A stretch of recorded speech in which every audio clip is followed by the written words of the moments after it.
folks would like to share their faces on screen, you're certainly welcome to.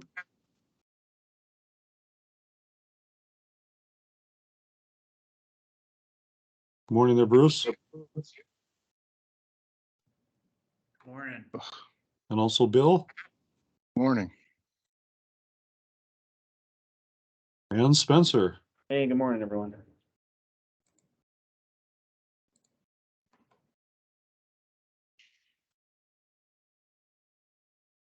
So it is 10 o'clock now, but folks are still rolling in here. So we're going to wait a couple more minutes for folks to join. We're up to 48. We had a really good turnout at our first one, was 73. So hope everybody that attended got a lot out of that workshop. These have been great. Really looking forward to the in-person ones that are coming up. Mm-hmm. Yep, definitely me too, Bill. Be great to see everybody in person again.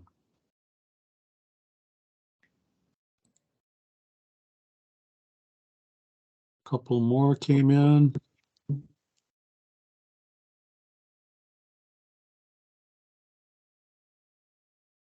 Looks like Tina's here and she was able to start recording, so that's great. Thank you, Tina.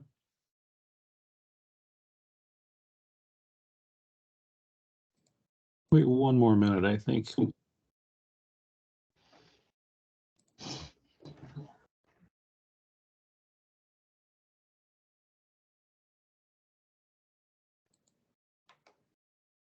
Welcome to all of our county partners, and also we've got some non-county partners on board here today too. That's great.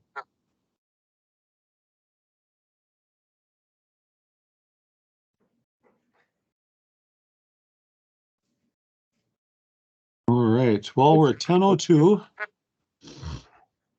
We're up to 55 now.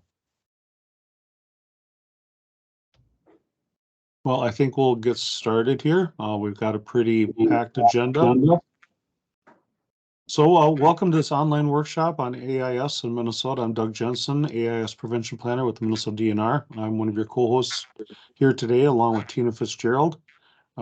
Tina, I'm not sure if you're available to introduce yourself, but if you're not, maybe you can do that once you're able to join us. So again, it's great to see everybody here today. Thanks for attending. First, let's go over some workshop goals. I need to slide over here to share my screen, and other things have happened here. Share my screen.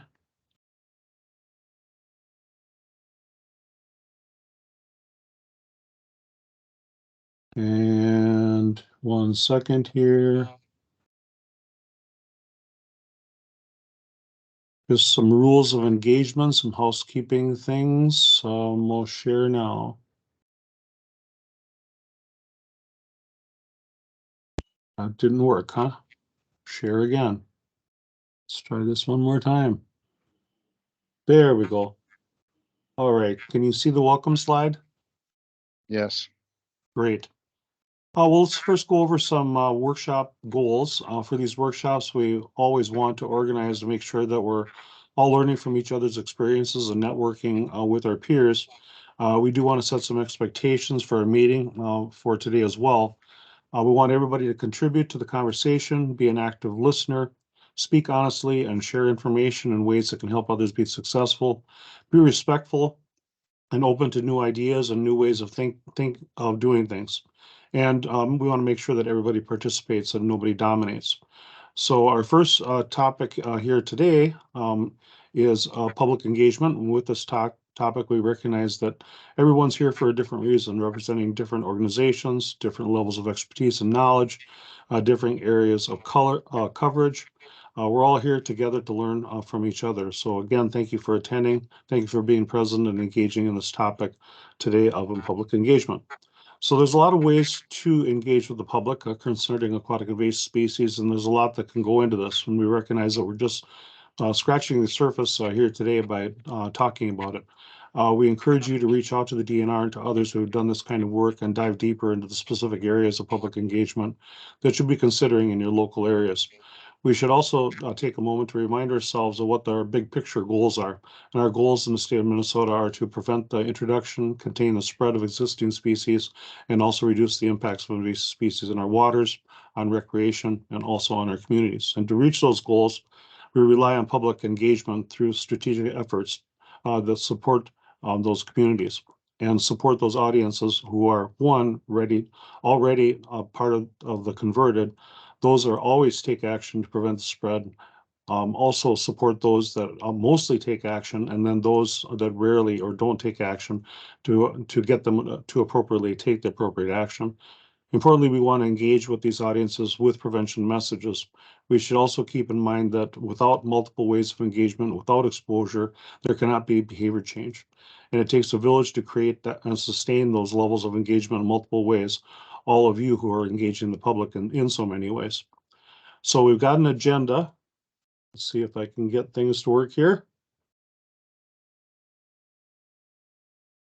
So there's our agenda for today. To get started at the workshop, we'll start out with tabling for AIS prevention. Next, we'll hear from Tim Terrell on AIS videos, followed by Dan Sabulka on recruiting and maintaining volunteers. Then at 10:50, we're planning a 10-minute break. At 11, we'll rejoin, and Tino will present working with bait shops and anglers to promote prevention behaviors. And for those of you who are craving some crayfish, Amanda Weberg and Josef Orest will team up. Followed last but not least with an update from Meg Durr from Mazer. Last, we'll have time at the end to address any outstanding questions and time for general discussion. In terms of our timing, each of our speakers will have a 15-minute time slot. We've asked each speaker to present for roughly about 10 minutes so that we have ample time for question and answers. We'll try to keep this schedule and go from there. Tina, have I missed anything? And are you able to introduce yourself?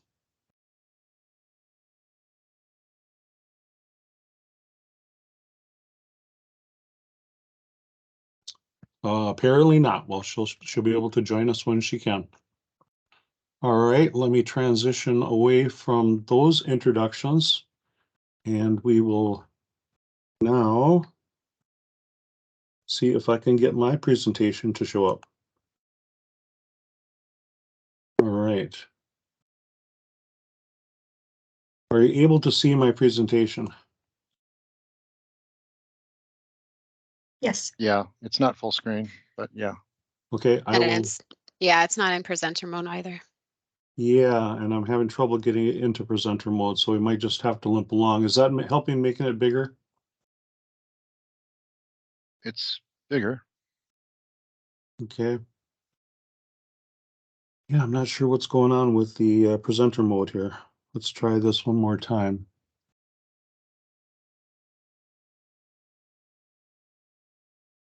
Are you now seeing it in presenter mode? No. Nope. All right. Let's try unsharing. Did you click on slideshow? Yeah, I did. Even All right, stop sharing. the little screen on the very top there.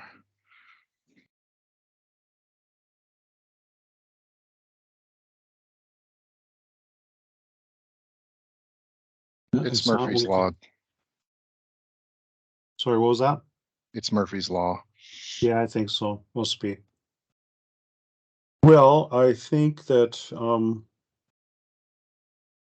try F5. Somebody just said, okay, I can try that.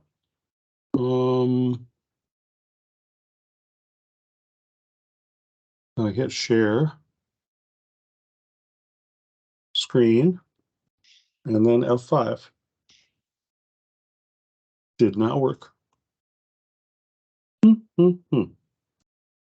Well, I think yeah. If you could stretch it horizontally, I think that might be as good as it's going to get. Yeah, thanks, Bill. It's readable. It's legible. Okay. All right. The problem is I'm not able to see my notes. So just 1 second.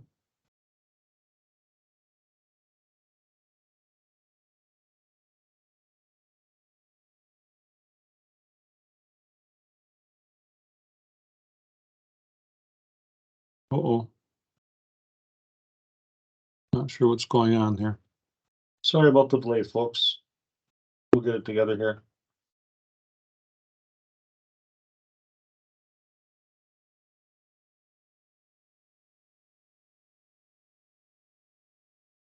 Uh-oh.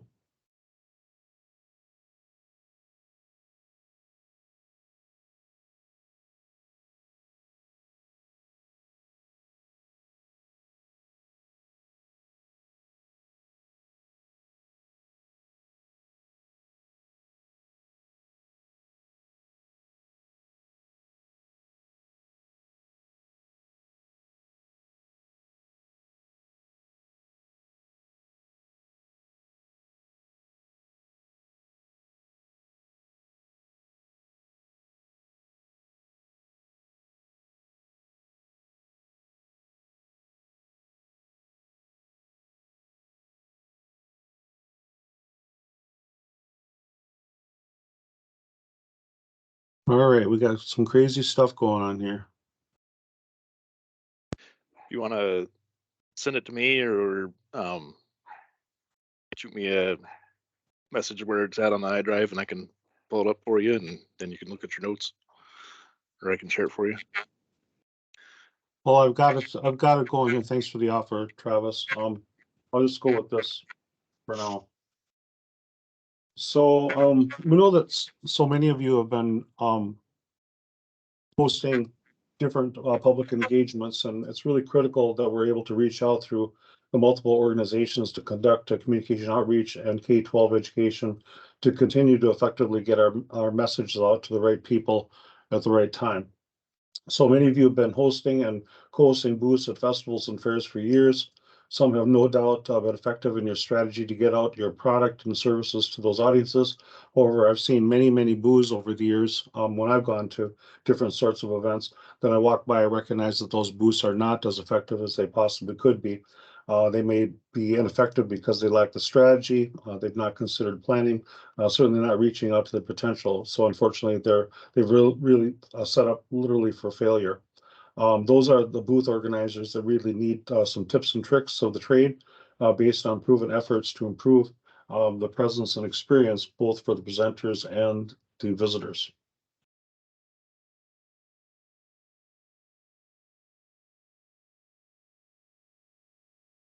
So staffing booths at public events have been shown to be extremely important in reaching audiences with aquatic invasive species prevention messages.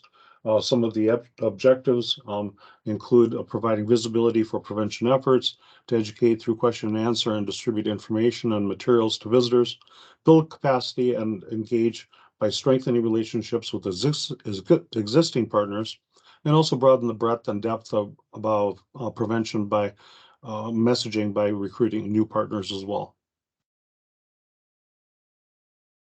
So it's all about location, location, location. So at larger events like consumer shows, request high traffic areas like key hallway entrance areas next to major attraction.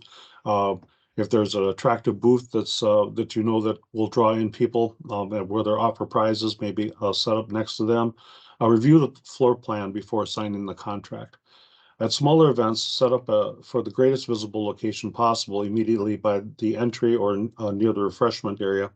And depending upon the room layout, take a look at the floor plan and use the floor or banners that can be placed in front of the podium or behind the back of the speakers. And certainly, it's always great if you can get a conservation officer to help. Anybody with a badge in a booth really helps folks to bring people into the booth. Design and place an ad in a consumer show like the ones shown here for the Duluth Boat Sport and Travel Show, or a banner app like what we did for the Northern Green Expo that's shown there in the center. Set up the floor banners towards the back of the booth and the tables next to the edge of the walkway at the front of the draped divider, or in front of the tent legs if you're outside, depending upon what you have on display. So in terms of booth logistics, use an online scheduler like a Doodle to plan staffing during events. We found that to be very effective. Certainly, there's lots of different online planners that you can use. 2 staff per per slot, plus an alternate works out really well. You can basically double your exposure by having two people in the booth and having another person on staff there for those that take a break if they're taking long sessions, helps everybody keep fresh. I use 30-inch tables so that it's accessible for youth, also to wheelchairs and also shorter adults. I'll have two tall bar stool chairs for taking short breaks between visitors. I actually got that tip from Bill a few years ago. Thanks, Bill. Bringing carpeting or high-density foam pad to stand on makes it easier. Track the number of visitors using a clipboard. Jot down the questions on how best to get answers back to visitors, either by email or phone. I have tried clickers in the past, but I found that they really turn off visitors, and visitors will actually turn away if they know that they've been counted. Bring another clipboard with printed schedule of all the names of the staff that will be attending the event and helping to staff the event, their affiliations and cell numbers, and ask for designated backups for just in case somebody's no-show, somebody gets sick or is unable to attend. Dress using your affiliation's logo wear, as well as name tags, and bring extra name tag labels, markers, pens, as well as packing tape for any possible use that you might need. Always arrive at the booths at the beginning of the event and don't leave until the end. Use a dolly or a truck to transport materials, store and transport materials in large plastic bins. This is especially important for outdoor events where you'll be leaving your materials sitting outside, maybe underneath a tarp and underneath the closed up tent. It's helpful to leave some space about 2 feet behind the banners for storage areas so you can keep the clutter kind of out of sight. If you're using banners like that as a backdrop, and attach the front table banner using the packing tape. Don't use duct tape because that can take off the finish of some of the banners that we've been using in the past. In terms of booth logistics, table arrangement and considerations, place preserved specimens towards the back of the table. Works best if the ID cards are placed in front of those species so that they get the association. Visitors may pick up the preserved specimens, but just ask them to be careful. Use acrylic, a pamphlet, or card holder displays like those that you can find at Office Max. They're somewhere between $30 and $50. And buy a couple extra ones because they will break. Keep all giveaway materials fully stocked, restock before the end of each shift, and keep the table a little bit messy. Pick up a funny thing about human behavior is that if the table is just a little bit messy, people will pick up more materials, like spreading out some of the key floats and the bobbers. Invite co-hosts to bring 1 or 2 items for distribution. And have a contingency plan if the booth runs out of important or popular materials so that you can, especially if it's on a weekend where offices are closed, you've got a contingency to refresh your materials. For outdoor events, a tent is a must. I've done a couple of events where I've not been in tents, and it's been like a clam bake, and also for other inclement weather, including rain, that sort of thing. Use stakes, concrete weights, sandbags, or water bags to secure tent and banners. You can use stakes, of course, on lawns and soft surfaces, but you'll need some other things if you're on concrete surfaces like the ones that are shown here. Place the floor banners at the back of the tent, secure with straps, ropes, or bungees to a tent frame. It's always good to do that first before you're setting up and getting all your other materials out there just in case something falls over. Paperweights are also a must. Small colorful rocks work out really well. Bring a large tarp that can be helpful for sudden inclement weather. You can cover everything very quickly. And for large events like the one that's here in Canal Park for Lake Superior Days, you can set up banners in sort of Olympic style to kind of create a festive atmosphere to enhance visual impacts. Practice setting up the banners, tables, etc. before the event so you don't run into any snafus or possibly even breaking the tent before setup, or also damaging any of the banners. Most of all, have fun. Provide science-based information based on facts and not speculation. Engage visitors as actively as possible. Remember that you have 4 seconds to engage people as they're traveling in front of your booth, either in an outdoor or indoor venue. Stand in front of the line of sight along or behind the table. This is really, really important. But once engaged, ask them, for example, if they're enjoying the event, you've got about 10 seconds to draw them in once you've got them engaged. And follow up with questions about whether they like the fish, own an aquarium or a water garden, or if they've seen an invasive species, and that can also help to drive them in. Show a freebie based on their interest, show how to use it and what's in it, then thank them for preventing the spread of aquatic invasive species to help to establish that social norm. Thank them for stopping by. And if you are could do this, please promote the pledge program that DNR started up last year. That'd be very helpful, gain commitment and establish those social norms. Always have two people at the booth. Helps to avoid difficult situations. Plan A is if the staff have an issue with a visitor, someone's dominating time, being antagonistic, argumentative, or belligerent. That allows the other staffer to interview by asking how they can help. Plan B is to ask the staff to answer a question that we have an important matter to discuss, and while discussing, turn around. Usually that disengagement, the person will eventually walk away. But if they don't, consider walking away from the booth yourself to totally engage with that disruptive visitor. I've only had to use this once or twice in my career in aquatic invasive species, but it's just a good thing to have as a plan. If you get that one person in 1,000 that comes in and it's just having a bad day for whatever reason. And again, having a third staffer allows breaks for the others so everybody remains fresh.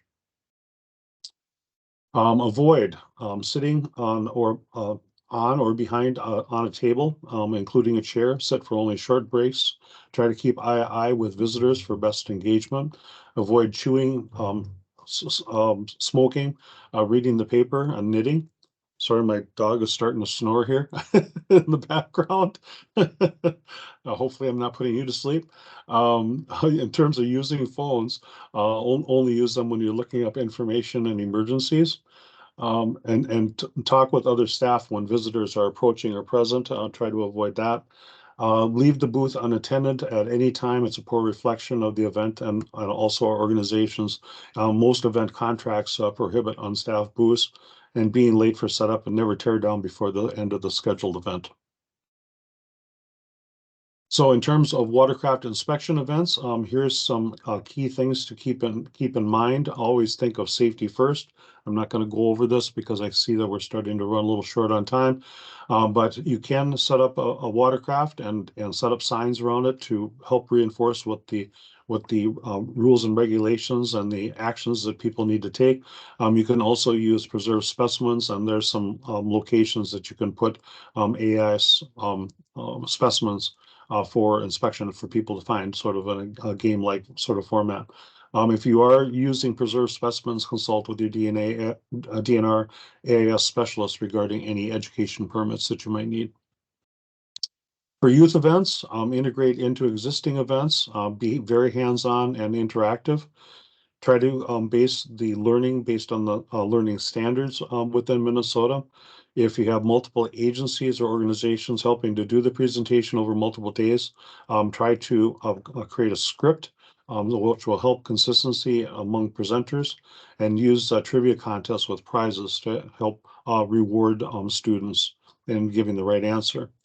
At fishing tournaments, try to get well-known fishing promoters to speak at the events. Staff booth at tournaments or club meetings. Request time during to discuss AIS during pre-tournament rules meetings. It's also an excellent time to gather pledges and commitments from the anglers that are participating in the tournament. You can also ask for mic time during weigh-ins. That's an excellent time. And also it's a really good time to support youth fishing by giving away rods and reels, knot tying, and also helping them practice casting. In terms of other outreach drivers, some fun things that people have done have created some costumes, also getting the media out there through news releases. There's also face painting or temporary twos, which are always a fun thing to draw in kids. Gaming for prizes, like having a bingo card if there's multiple booths, and also having live specimens there. So with that, I'm sorry that I ran over a little time, but we had a little technological glitch there.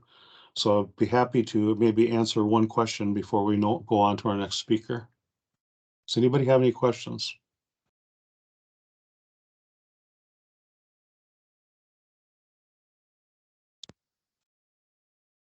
Hi, Doug.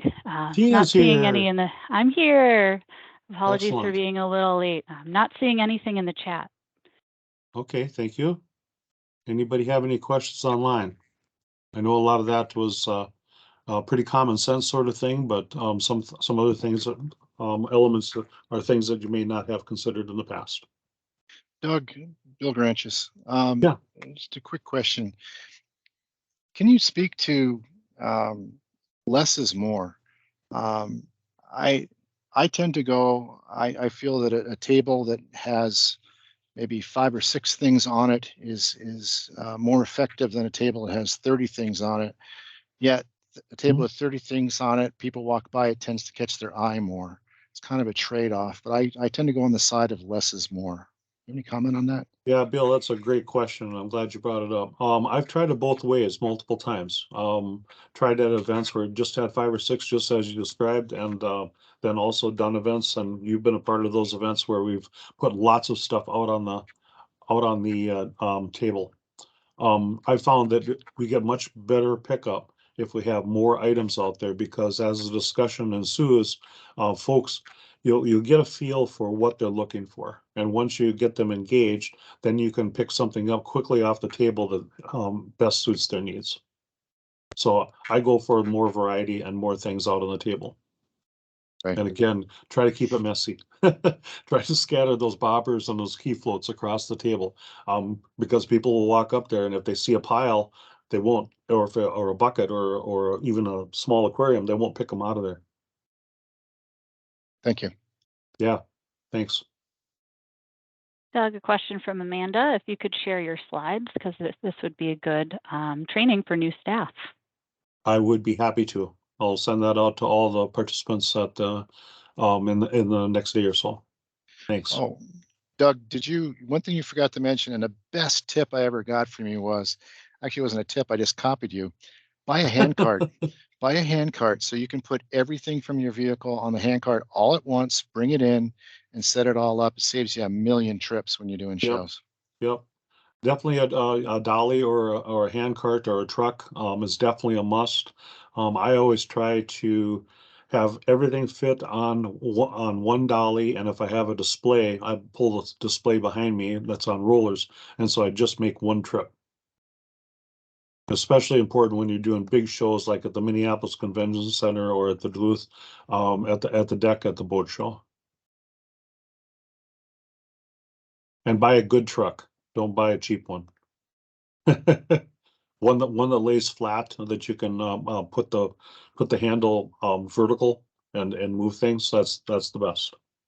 And make sure you buy containers that'll fit through the door going sideways. It's a lot of little things. Right. Okay. Well, I think we should probably move on. If anybody has any other questions, why don't you go ahead and put those in the chat. And I am trying to find my agenda here. Things all got discombobulated. Oh, Tina. Tim is up next. I see him on the Okay. screen here. So All right. Tim, do you want to get started and go ahead and share your screen? I'll find my agenda. You bet. There you go. Does everybody see it? yep. Yes. Oh, Perfect. great. Perfect.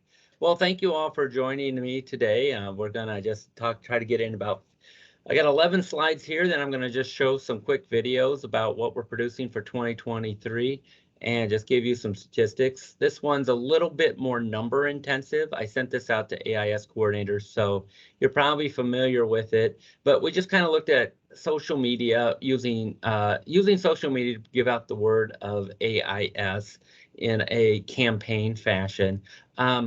Facebook followers, this is just kind of history. We started in 2016, and we've grown to quite a bit over there. When we look at our audience comparison, this is showing one thing. If you look, why does Minnesota Traditions and Minnesota DNR have such a high follower rate? And it's only because we did a paid advertising campaign. That doesn't mean that anybody else here isn't trying, but look at the Brainerd Dispatch. That's a local newspaper, and they've only got 20-some thousand followers. If you just try, Facebook or excuse me, social media is in the business of making money. They're not there to make you famous. So if you do get famous, that's great, but how does that benefit them? So it's really more about if you do a paid advertising campaign, you'll see much better results than if you just post things and do things on your own. These are just examples. We sent out over 4 million campaign targeted impressions. Those were kind of the topics that we talked on, videos and photos. Of course, this shows that you don't do a waterfowl campaign in the month of May, you do it in September, right? So that just kind of makes sense. But these are all the different campaigns and how many impressions. And this is all managed. It didn't just come out. You have to manage and see how it's working and what's going. If you look at the campaign summary, we had engagements, meaning over 12,000 engagements, reactions, comments, saves, shares, clicks. You want people to view the ad or the post many times. That's something that you wish to do. As a campaign summary, these are just some of the basic things. Men and women comparison. Those are some age and gender things that Facebook allows you to just kind of keep track of, so you know kind of where you're at. We're already moving through pretty quick here. Instagram was taken over by or acquired by Facebook. So, I mean, we pretty much use Instagram as a freebie with Facebook, and it's just taking off. We just started doing it in 2020, and it, it's not a huge following. I don't know. I think Snapchat's really the one taking off for all the younger kids right now. But Instagram's there and people still use it. But Snapchat is more of an entertainment type of social media, where Instagram is more about following and getting news. So I asked that question, why don't we get into TikTok or Snapchat? And it says, well, it's more entertainment. It's not information based. So that made a lot of sense to me. Twitter followers, there's kind of a history of our Twitter followers. They've been a slow following, but they're going up. I mean, it continually goes up every year. Anytime you can get over 10,000 followers on a social media page, you're doing pretty well, because there's millions of Facebook pages, and it's not really about your message. It's more about just getting noticed and making sure that people know that you're out there. The content, and that's the easy part. The hard part is getting noticed, and that's what marketing's all about. There's just a campaign summary of over 2 million impressions, almost 3 million for Twitter for the campaign. And this is just the campaign summary. This is actually my last slide, but it shows a little bit about the total ones for Twitter. Some of these other kind of groups that kind of it got impressions or kind of were delivered. And that's kind of the beauty of social media, is it allows you to kind of look at things and do that. So that's just what I have. Just kind of, people seem to like social media because it's numbers. They can provide metrics, and if you're a manager, you like to see metrics. So I just have some short videos to play. Can everyone see this screen? Okay, yep. Great. I'm just going to play 3 short videos. They're only 15 seconds. This one's at 8 minutes. And this is just talking a little bit about clean, drain, dry. Hopefully you can hear. Give me a thumbs up if you can hear the sound. When we think about AIS, we're always thinking about the boat. What do we do with these things? Well, there's an easy way to self-decon. Just take your gear, throw it into the bathtub, and turn on the hot water for 10 minutes, and you'll be ready for the next day for an enjoyable activity. When it comes to decontamination of gear. So that's one about that as far as most people don't really think about their gear. They think about their boats, and we just kind of threw that out there. And here's one that we showed. I think this is Nicole. In Minnesota right now is called starry stonewort. It's a bright green invasive microalgae. Now, I don't know what you know about plant taxonomy, but I was never good at plant taxonomy and figuring things out. But that one picture of a starry stonewort, that just identified it for me. And I think that's what Nicole did a good job of, just showing that, of what it looks like. And then lastly, I've got one. We've got a lot of 1940. We've got a lot of clean drain dry stuff on there.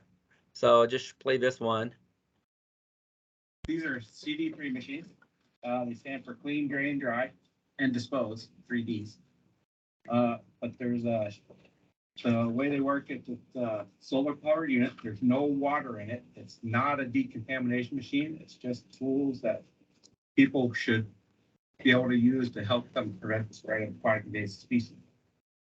The things that I like about them is that they have the.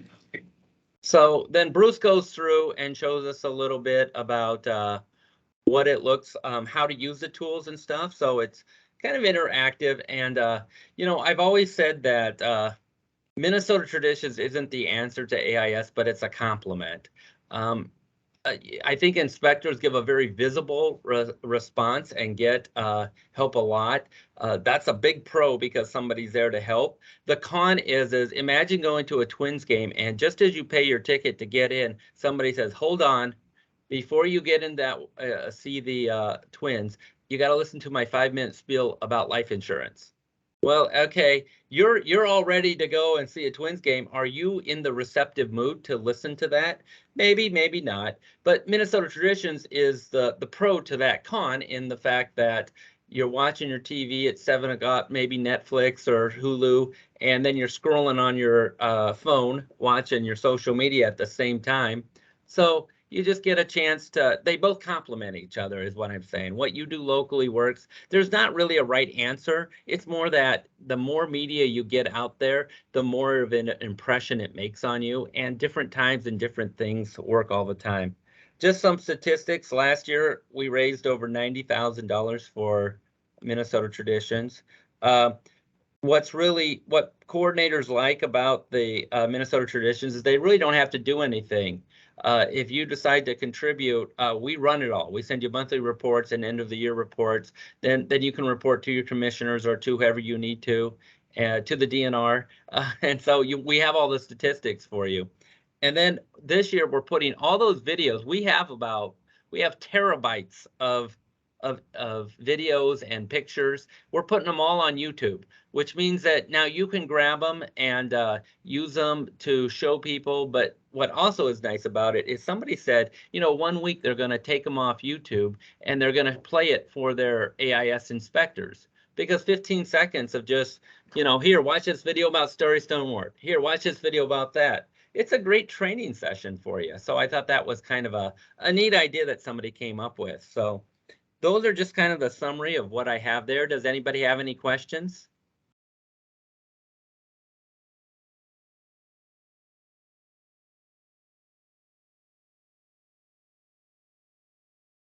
I saw Bruce's hand up earlier. Bruce, do you have a question?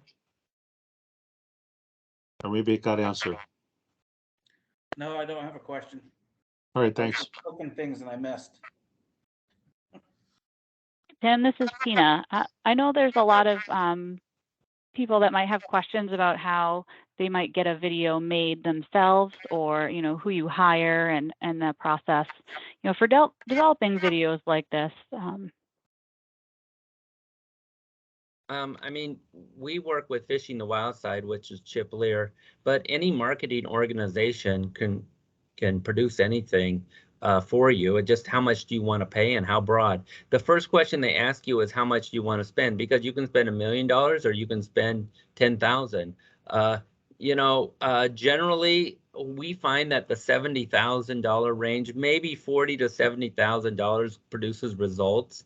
You know, if you spend 10,000, you know, you get an algorithm from social media and kind of you pay to play is all I can say. And nobody tells you how much to pay. You just got to play. and see where it goes. So that's what our marketer does, is Chip goes out and he figures out, well, what does it look like? He talks to other marketers, and they go to conventions too, and they figure things out. But everybody is using social media because you're only paying for the people. We target outdoor recreationalists. So if you don't come across in your profile as an outdoor recreationalist, we're not wasting money sending you things that you don't need. But if your friend's an outdoor recreationalist and he shares it, maybe you'll become a follower, or maybe you'll adapt what he's doing because he organically shared the post, and we didn't pay for that. We only paid to reach the people. So on Facebook and Twitter, we're almost 60,000. So that's kind of what we're doing as we get a larger audience. This year, we cover all the things that DNR kind of talks about. You just saw excerpts, but they presented a pathways, I think it's 2017 or 2018, and we utilize that to say, we talk about habitattitude, don't dump your goldfish into streams and stuff, plants and animals, some of those regifting or whatever, going to your local pet store and maybe they'd take your pet. So we're just more than just clean, drain, and dry. But I think next year we're going to go more in, because 3%, we're only like 3% or less, or I should say 98% of the people that use have inspectors have found no violations or very few violations. I think it's like 3% or less. So we're thinking that education now is more of the tool, and maybe some people will divert some of their funds more towards education, or they might say we want to do it into management. Now that we know where things are at, we've seen successes from Mazurk as far as low dose copper. I don't know where that's going, but we've seen some successes from that, and we've also seen some other things. So the Starry Stonewort in Lake Coronis was a big deal, where they actually told me we beat it back at the access, and I was like, okay, let's share that story. So that was some good news. So we try to keep it positive because there's enough negative going on in AIS. Okay, questions? Yeah, I see Bruce and then Bill. Yep, I have one. This is Bruce, and mine's more of a comment than a question, because I've been participating with this since back, I think 2016, maybe. But what I really like about this program is that I get to see the people that are sharing the content besides us, but someone just out there in Facebook or somewhere else shares content with someone else that they know. So it's their peer that is saying, hey, look at this. And then that's what I really like about that program, is that you're getting people out there that are sharing this information. It's easy to share, and they're sharing it with their friends and colleagues. So it's like your brother coming up to you and saying, hey, you got to do this. So that's what I really like about that program. So I figured I'd mention it just because, Thanks, Bruce. Bill? I have to agree with what Bruce just said. And Tim, I've mentioned this to you before. In my opinion, the quality of the videos is just, you've continued to improve on that. You've done a great job. My question was, I'm a little bit concerned, maybe I didn't hear you correctly. It sounded like you weren't advocating for watercraft inspections, implying that it would be better to put funding into education. Did I hear that wrong? I'm not advocating for it. I think every county has an individual decision they need to make. DNR told us there's multiple pathways. We're trying to present the multiple pathways, but every county knows, the county AIS coordinator knows their county. They need to know what works for them. And I think that inspections, I think they're here to stay. I think they're one of the most positive things that we can do, because it's right there. I mean, you see the person right there, and I think that's a good thing. And this just complements what you're doing. But I always leave it up to the AIS and coordinator and the advisory committees to really push towards what they think works in their county, because when you go from the top down and you go from the bottom up and you meet in the middle, that's where you get what's best for Minnesota. I've always seen that happen. So, Yeah, and yeah, if we can be a part of that, that's great. Okay, great. Thank you for clarifying that. You do I think everybody needs to do everything, and you are one of the major chapters in the cookbook that we have to use. So I appreciate our partnerships. Thank you. Thank you. Thanks, Bill. I think, Tina, we should probably move on to our next speaker. All right. I did find my agenda. It closed down when I closed down PowerPoint when I gave my presentation. That's where it went. So next up, we have Dan Sabolka from Sherburne County SWCD, recruiting and maintaining volunteers. Dan, you want to share your screen? Take it away. Yeah, just quick confirmation that you got the presentation up. Looks good. Awesome. Looking good. Awesome. Great. Good morning, everyone. Dan Spolka with Sherburne Soil and Water Conservation District. Going to be speaking to you on recruiting and maintaining volunteers. Disclaimer, I don't claim to be an expert on this, but we've got a pretty active group here in Sherburne County that's great to work with, and I guess we would view it as a successful program working with these volunteers. So thought I would share a few things on what's happening here, and also hopefully leave some room at the end for a group discussion. I want to hear all of your great activities and volunteer engagement tips and tricks as well. So that being said, we'll get started. So first off, what do we do here in Sherburne County with the volunteers that are so dedicated to the cause? A couple different areas. Early detection monitoring. We've got some programs that we run that involve volunteers for zebra mussel early detection with settling plates or with Veloger tow nets. So that's something that folks are pretty active in. Education and outreach efforts. Two of our main initiatives that we have is essentially promoting and supporting the DNR public access education programs. And we do that through a financial incentive where primarily lake groups, we provide an incentive for them to gather volunteers and enroll in this program and carry out the work. And that's been going pretty well. We also try to promote the AIS detectors program through MACERC and other education programs. And this is great because it increases the knowledge of your volunteers, but also it provides them with some work they need to do to maintain that certification, if you will. They're looking for hours to spend as an AIS detector. And then finally, Starry Trek is one of our popular programs. We've got probably 15 to 18 volunteers each year that are many of them are reoccurring volunteers that have been here with us since the start of that program. So that's always a fun event. Looking at our participation rates over time since 2017, it's varied a bit in terms of the number of volunteers and the number of hours that they've put in. 2020, of course, a lot of us were impacted by the COVID-19 pandemic, and so our volunteer programs took a hit that year.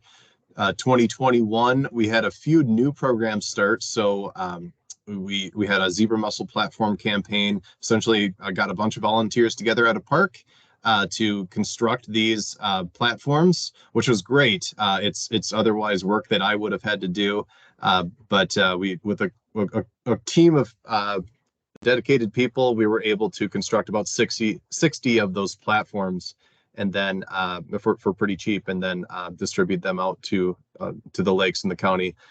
We also started a golden clam study that year with the golden clam occurrence on Briggs Lake. And then also one of the lake groups was heavily involved in a carp tracking study. So there's a lot of volunteer hours that year. So our participation rates differ and vary from each year on a year-to-year basis with the programs that we have and what else is happening. These are probably, I would say, low-end numbers. Some of the programs are easy to track. I'm sure most of you have come across this in terms of tracking your volunteer hours. Some are easy to track, some are less easy to track. So these are probably minimum rates that we've seen for each year. And for our size county, I think they're pretty good numbers. So there's a lot of resources out there, books, internet searches, etc., on working with volunteers, and I would encourage you to really dive in to those resources. Or Tina and Doug are a great source of that kind of information as well.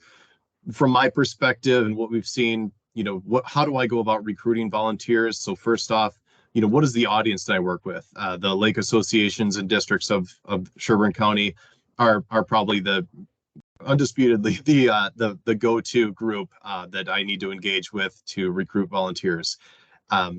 So I try to take it, outreach to that group in two different ways. First, reaching out directly, but also trying to work with an association president or an active member with the association to really do recruiting for me. So if I can touch base with John or Sally and say to John or Sally, hey, maybe you can talk to 5 other people to get them on board with this program. I've had some success that way. Otherwise, I've worked with area naturalists, outdoor enthusiasts. Is there a canoeing or kayaking club near you that maybe want to get involved in some of this work? Youth groups. There is some Boy and Girl Scouts clubs that I've worked with. Additionally, there's a couple homeschool groups. And those teachers are always looking to get their kids outdoors and take science out onto a natural landscape. So that's been a source of some volunteers and some participants for our programs. Retirees make up, I'd say, the bulk of our groups as well in terms of our volunteers. So defining who your audience is and developing a plan to reach out to that audience, why would these people want to participate? Kind of identifying that would be maybe a first step. And again, elaborating on the why would they participate? Appeal to sources of motivation. So a lot of people want to protect their lake, right, from invasive species. That's a very obvious appeal for folks, or a motivator. Financial incentives, that might be another approach, as I mentioned earlier with the DNR public access outreach program. We've provided incentives financially to lake groups to gather the volunteers, enroll them into the program, and carry out a minimum number of hours. And we've had some success with that. What are other sources of motivation? Think about the people in your community and what might motivate them to get out and help to work towards the cause. Make your event easy to participate in. So a couple examples: if you've participated in Starry Trek before, you'll know that the staff at the U pulled together maps of driving directions. That's something that I print out each year and have available to the volunteers. It makes them easy to know where they're going from one step to the next. The maps and the protocols and the logging information, all of that goes into a packet that's very easy for them to flip through and understand what they're expected of for the program. What are other ways that you can streamline the process for? Try to identify those ways to make things less cumbersome and easy for your group to partake in the activity. And make your event fun and unique.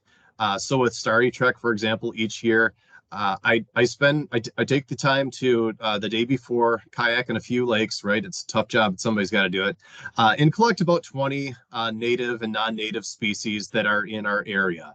And I've got it down to 2 different lakes. I know if I go to Lake Ann, I can get, at the boat launch alone, I can get about 12 native species there. It's an incredibly diverse lake. And then I head over to Big Lake and Lake Mitchell because I know I can get Cara and a couple of non-native species there to have available. And what you see there in that image is a few containers of different aquatic plants. And that's really useful for the participants with Starry Trek to go through and get a hands-on experience with the plants that they're going to go out to identify. Again, it takes a little bit of extra work up front, but it's something that truly is a unique element, I think, and helpful for the groups when they're participating. Additionally, I 2 years ago, when we found golden clams in Briggs Lake, we started a little bit extra monitoring technique for the Starry Trek event, and that is to take sieves and sift through some of the sand and look for golden clams. It makes it easier to look for like zebra mussels and things like that too. So it's a little extra element that the participants can actually get in the water and sift through the sand and get their hands dirty, so to speak. It's an optional activity for them, but it's something that's a little bit extra that I think may appeal to some of the folks that want to do something a little bit extra with that event. How to maintain your volunteers then? What makes them return? Again, going back to the previous slide where we talked about making things easy for them to participate, be realistic about your expectations too. It's a lot to ask folks to come out on a Saturday morning and participate in Starry Trek. It's a lot to ask them to do a number of the things that we, the programs that we developed and we want to see participation in. So be realistic about the expectations. Don't set them too high. Don't set them too low. You want the appropriate amount of challenge and involvement with these programs. Set actionable goals for them to complete with this event. And again, going back to the last slide, have it fun. Have some food. If I'm going to ask people to come out at 8:30 in the morning and participate in Starry Trek on a Saturday, I'm going to have cookies, donuts, coffee available. And that goes along with the personal aspect of things. And what I have on the next bullet there, be a human. So a lot of the volunteers I've gotten to know on a first name basis. Some of them I would call my friends. I've been known to take a happy hour with a few of them now and then. And that's great. You establish that kind of relationship where it's a mutual benefit kind of scenario. I want these programs to be successful. They want to see their lakes being monitored and free of invasive species. And we've got similar goals, and we're happy to work together towards that. So developing those relationships with your volunteers is something that I would really highly recommend. The last bullet point, then, go beyond thank you. It's one thing to say thank you to your group that have just put in a couple hours on a Saturday maybe to help with your event. One of the things that we do as a Soil and Water District each year is in the fall we have a conservation volunteer appreciation event. It's on a weekday. It's from 5 to 7 o'clock. There's typically a catered dinner involved and a keynote speaker, but we invite the volunteers that are participating in all of our programs to come out, join this event. We feed them, we tell them thank you and thank you again. And we also share stories about the success of our programs. Some of these numbers that I shared earlier in terms of how many volunteers, how many hours, what activities did they complete, and what were the benefits of those programs. That's all great information that they want to hear. So if there's ways that you can identify how to appeal to your groups and how to truly thank them, consider going above and beyond to really show them that they're valued and they have meaningful a meaningful contribution to your program. I wanted to leave a little bit of time at the end to just open up the floor. I know some of you are doing some great work with volunteers as well. So, maybe if anybody wants to just respond to some of these questions. Who is your audience? Any unique groups you've worked with? Why would they participate? Have you done some things in your county that have appealed to groups to really entice them? And why would they return? So how are you retaining volunteers in your area? I'm curious to hear what everybody else's experience has been, and I'm sure a lot of others are as well.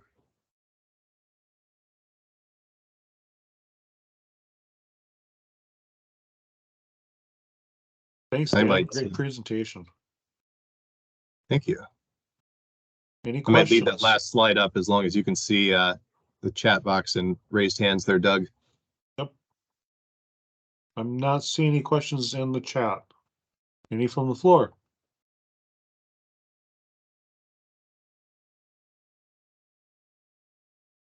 Give everybody a chance here.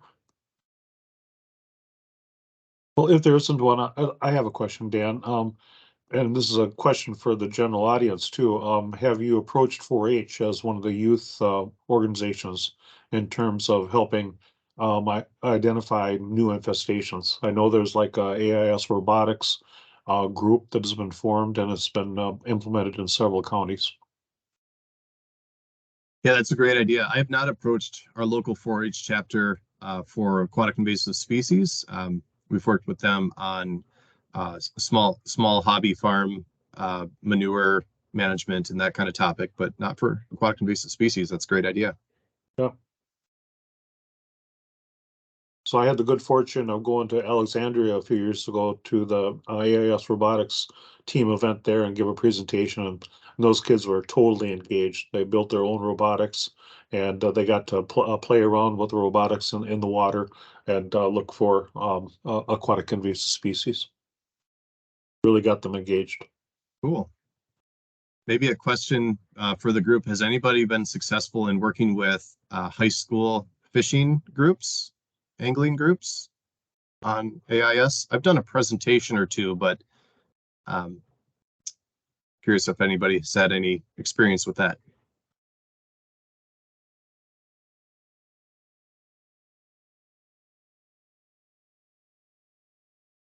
Not seeing Yeah, any comments. sorry, Spencer here. That's one of my goals for winter. I started a relationship with our high school. We're the Heart of Lake tournament up here. And Eric Kemp, who actually guided the governor when he did the governor's fishing opener in 2021. So I met with him, and we're just starting it, but we want to get the kids involved.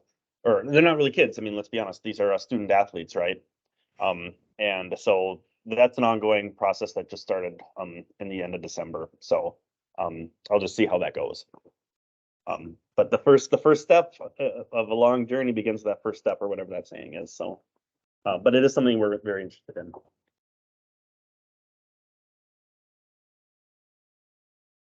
Sounds great, Spencer. If you want to reach out to me on that, I have some experience in working with fishing clubs in the Bemidji area through the Masters Walleye circuit. And we actually had some of the sports teams come out and help with a boat washing and also with education at the event. Oh, super. We'll connect offline. Sounds good. And there's one mention in the chat from Mike about working with Cub Scouts and Girl Scouts on Starry Track for Lake of the Woods, and it has worked well for a number of years.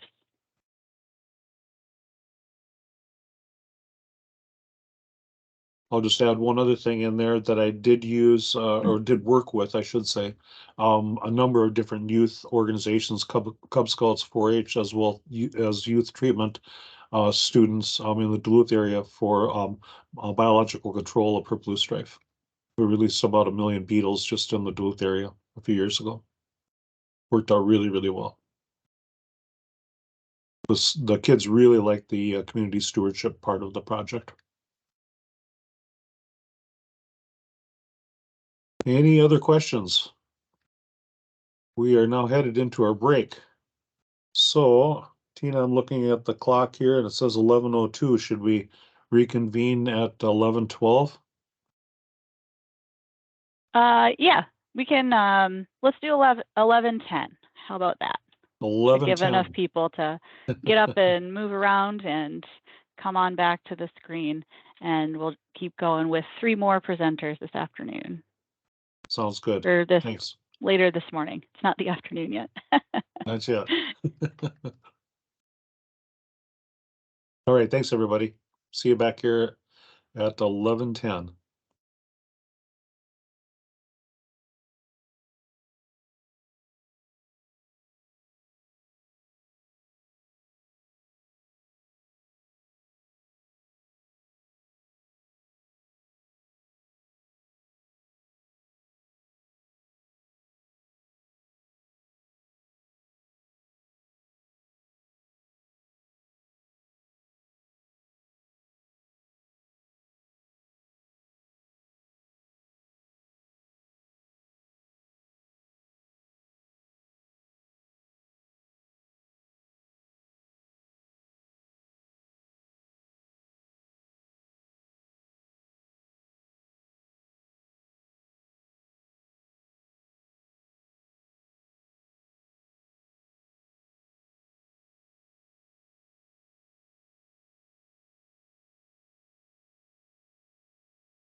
Well, we're back at 11:10 here.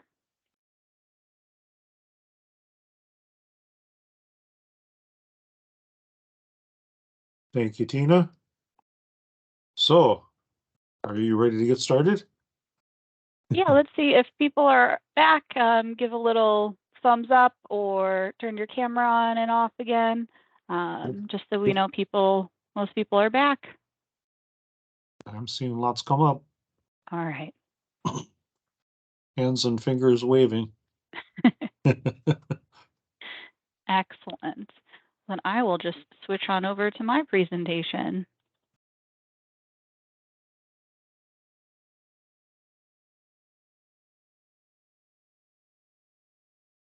All right. Seeing just the main page there? Excellent. So I just wanted to introduce everyone to a new initiative that will be rolling out, the DNR will be rolling out on working with bait shops and anglers to promote AIS prevention behaviors. As you know, we did a survey in 2019 to better understand stakeholder knowledge, attitudes, behaviors, barriers, motivators, and communication preferences. And this is what we found for anglers. 92% of them fish with live bait, 82% of them fish from a boat, 78% always clean their boat, 64% have never released bait, 94% agree that preventing the spread is the right thing to do, 79% agree that people they know are helping prevent the spread, and a majority of them are moderately familiar with aquatic invasive species laws. And for the barriers, what prevents anglers from disposing bait in the trash at home? Their concerns, 39% said the smell, 18% said animal activity, and 15% said they don't want to kill the live bait. And for cleaning and draining boats, they were saying, 27% said they don't have the tools, and 25% said there's too much traffic at the launch. The motivators for preventing the spread was 71% said helping to prevent the spread. 61% said having a positive impact on my community and the environment. And 54% knowing it is illegal to release bait. So results of this study will help us develop some engagement opportunities with anglers and bait shops. So we know that anglers prefer to receive information at boat launches, bait shops, and fishing accesses, as well as still on TV. They prefer to receive information from the Minnesota DNR, the local municipalities or environmental organizations, fishing clubs or organizations, and federal agencies. A majority of anglers have a very strong supportive attitude towards preventing the spread of invasive species. They are aware of AIS laws, but they reported mixed knowledge and practices. The biggest concern was that 1/3 of them had released bait at one point on a fishing trip. But when we asked them why, about half of them said they didn't realize that bait could be invasive species. 38% wanted other fish to feed on them, and 37% didn't want to go to waste. So their intent when releasing bait was good intent. It wasn't a malicious intent. And when it comes to proper disposal, anglers are not really encountering any significant barriers, and they're motivated to prevent the spread for a variety of reasons. And they prefer to receive information where they fish. So what does that all mean for us as program managers, right? So the DNR took this information and created this new Attention Angler card in an attempt to increase awareness of laws and best practices for bait handling and disposal, provide clear steps for everyone to follow, and really promote those social norms and motivators that we discovered in the survey. And this card can be distributed at those preferred locations to receive AIS information like boat launches, bait shops, and fishing accesses. So this is just a kind of a clear way that we can provide that information that, a lot of anglers were reporting mixed knowledge on what to do with their live bait when they were done with it. And then we also, on the behavior change front, created a bait shop poster and sticker. Since bait shops are a preferred location for anglers to receive AIS information, we wanted to provide something at those locations, and building those relationships with bait shop owners and employees really increases their confidence in communicating AIS best practices with their customers. Both the poster and sticker provide clear actions that people can take. The poster collects public commitments to take action. So you go up and you can sign the minnow saying that I pledge to never release my bait. And that will fill up with signatures as the season goes on. And then the sticker acts as a commitment saying that they'll never release bait and as a reminder to take action. And these items were based on previous pilot projects initiated by a handful of local governments in 2020 and 2021. So with that, where can you get these resources? The Attention Angler card is available on our outreach page. The link is provided there, and I can toss it in the chat as well. And for the poster and sticker, you can contact me or wait for an email, which will be sent to county coordinators for more information about this pilot project. The poster and sticker will come with information on how to best engage bait shop owners and how to collect data for evaluation. Because an important part of any behavior change program is to collect data for evaluation. How is the program working on the ground? What tweaks can we make to make it even better? So that's the goals of these new products that we want to get out on the landscape before fishing season this year. So with that, I'll just cut it there and say, do you have any questions? And we can, there's a lot more information in our angler survey too about all the different barriers, motivators, preferences, and some demographic information. Meg with MACERC also has some information about demographics and working with bait shops. She wasn't able to join us here today, but we can gather that information and share it out when we share the other resources. So Tim. Oh, if you're talking, you're muted, Tim. Okay, thanks for that information, Tina. That's really good. You know, they're a really good provider, and they're right at the source where people are buying the bait. There's a kind of a, I will call it a parallel or congruent thing going on with a Keep It Clean campaign, as far as, you know, basically not leaving your bait and trash on the ice. Along with, now it's not AIS, but it's very natural resource based. And, you know, I just kind of thinking about that is that maybe there's an opportunity to incorporate that as well, or some messaging, because people are buying, whether it's at resorts or bait. And maybe in the summer, it's don't dispose of your bait in the water, but maybe in the winter, it's like, you know, bring your bait back or do something with it, because it's kind of messy. And I hear it's not the cleanest ice in the world at the end of the season. So. Yes, absolutely. So our message, our main message is never release bait. So even dumping it on the ice could be, we could message something around that to say that that is technically releasing your bait, you know, on the lake. So if we just say never release bait, always dispose of bait in the trash. I think the always dispose of bait in the trash, if we can just repeat that and repeat that and repeat that as much as we can, that hopefully will translate to all sorts of fishing activity. But if others have interacted with ice anglers and bait disposal, I'd love to hear more about the work that you have done too. Yeah, Tim, that's a great point. And Tina and I have had discussions about this, and also we've had discussions about it in other circles. My personal feeling, though I don't have any statistics or data to substantiate my claim. I'm an ice fisherman, and oftentimes when I go out ice fishing, I see, especially on popular lakes, people have dumped their bait on top of the ice. Now, if there's a fox or the neighborhood dog out there cleaning up, it's not too much of an issue. But my feeling is that If people are dumping that much bait on top of the ice, they may be dumping more bait in the water during the wintertime.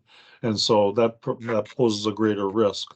And there have been some efforts in Wisconsin to promote that education campaign. It is a much cleaner message in terms of messaging. And because you don't have to worry about the boat and trailer and all those sorts of things, it makes them just a much cleaner message that it's all about the bait.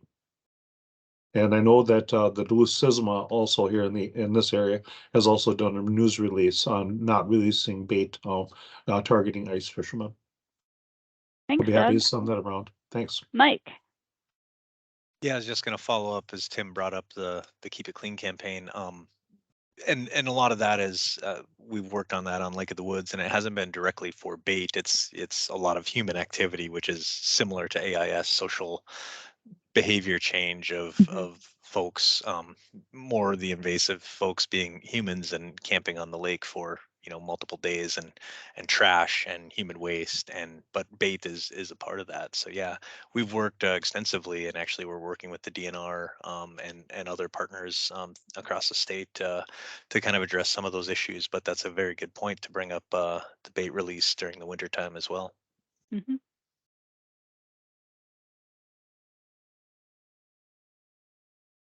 Any other questions on these new proper bait disposal and the handling resources? I'm really excited to get them out the door.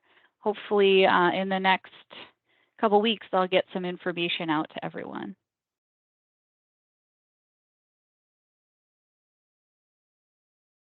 I actually, this is Mike Hurst again. I Yeah. did have one comment. I know where I live, a lot of people do they harvest their own bait from the same resource. So a lot of times in their eyes, they're taking bait from the same waters that they're fishing in. So releasing the bait in that case, that's a hard thing to say, of releasing it back to the place where they brought it from. So I don't know if you've thought about that, or that kind of muddies the water. But just wanted to get your take on how to message that when a lot of people get their bait from the same resources that they're using them on. Yeah, I'd have to double check, but I believe it is still illegal to release that bait once you do collect it. And so maybe the messaging there is collect only what you need. And so, try to say like, you can't release these after they're done. So only collect what you think you need, and be more conscious about how much you're collecting in the first place. Might be or how much they're using. Yeah, a lot of times people collect frozen, or they collect shiners, they freeze them and then they take a bag. But sometimes, they have a partial bag left and they dump it down the hole or do whatever. So. Yep. But yeah, Or I share think it. you're right. There's lots of anglers out there, right? Like sharing your extras. I think anyone would appreciate that. Yeah. Okay. Thanks. Mm-hmm. All right. I'll pass it on to the next speaker, Doug. Yes, thank you, Tina, for that excellent presentation. Our next speakers are Amanda Weberg with Cook County SWCD, along with Joseph Orest from Northern Waters Crayfish LLC, and it's all about craving rusty crayfish. Take it away. Hi, friends. You can see me and hear me and see the screen. Okay. Yep. Good to go. Amanda Weberg. I'm in Grand Marais, Cook County, Minnesota, and I'm going to start off the presentation because Soil and Water granted the Northeast Minnesota Invasive Crayfish Food System Project with money to assist with the collection. Next slide, please. So from my point of view, this project was very easy. It was 3 steps. I launched an AIS grant opportunity. Yusuf and Garrett applied for it, and we gave them money to do it. And then step 3, they made crawdaddies, and everything got cray. That was pretty simple for me. And this slide is, you're not supposed to read it, but it's just an example, or not an example. This is the contract that Soil and Water has with crawdaddies, or Northern Waters Crayfish is also the title that they go by. And we have a really strong relationship with the county attorney here. And I feel like one of the strengths that Cook County Soil and Water has is our contracts and agreements with various entities. So I wanted to share this, and I'm happy to distribute templates of these to other counties if they need more robust legal language in their contracts. That's all for me. Now it's you, Sid. All right. Hey, everyone. I'm Yusuf Forrest. I'm the guy on the right here. I'm really excited to be here. I feel like I'm with a bunch of people who know a lot more about all of this than I do. So I'll just start with it's an honor to be here. And if you have any suggestions or feedback, we would more than love them because we are figuring out some of this on the fly. So as Amanda said, we actually applied to the Soil and Water Conservation District grant, and as part of that process, we needed to form as a legal entity. So technically we're formulated as an LLC. We hope to grow into like a B Corp style someday, but for now, that was the easiest way to form. Garrett Lima, who's on the left here, is the primary person who's sort of in charge of this project. He's an Indigenous American and is just the most excited person you'll ever meet about this. Every time I see his face, he's just like beaming about this whole thing. So I'm also the other co-founder and co-owner, and again, my name's Yusuf. So what's this all about? What's the purpose here? Rusty crayfish, as you all know, are an AIS species, and they're pretty prolific. However, the nice thing there is they're full of protein, right? So they're actually pretty delicious. Amanda helped us coin the phrase, if you can't beat them, you got to eat them. So that's our mantra at this point, is that's just what we do. One of the things that we're trying to figure out is like researching these crayfish habitat and their numbers, right? What do they like to hang out? Do they like warm water? Do they like cold water? They're not indigenous to these waters. So what are their preferences? So that's some of the things that we tried to determine this year. We tried to get a handle on how many of them there are, although I don't think we really made a huge impact on the research body of water that we were investigating this year. But it did give us a sense of how many crayfish are in the lake, and there's a lot, unfortunately. We also yeah, go ahead. There's a hand up from Tim. Oh, if we want I'm to answer sorry. that question. Sure, go ahead, Tim. Yusuf, since you're an entrepreneur, I would encourage you to look how much protein is in a crayfish. The reason I ask you this is this, and I was watching TV, maybe you've seen the show Shark Tank, and a guy on ABC, a guy was bringing up the fact that he was selling a protein bar because America's into protein bars and high protein, whatever. And he was trying to sell a protein bar. And one of the sharks said, I don't want to buy your protein bar.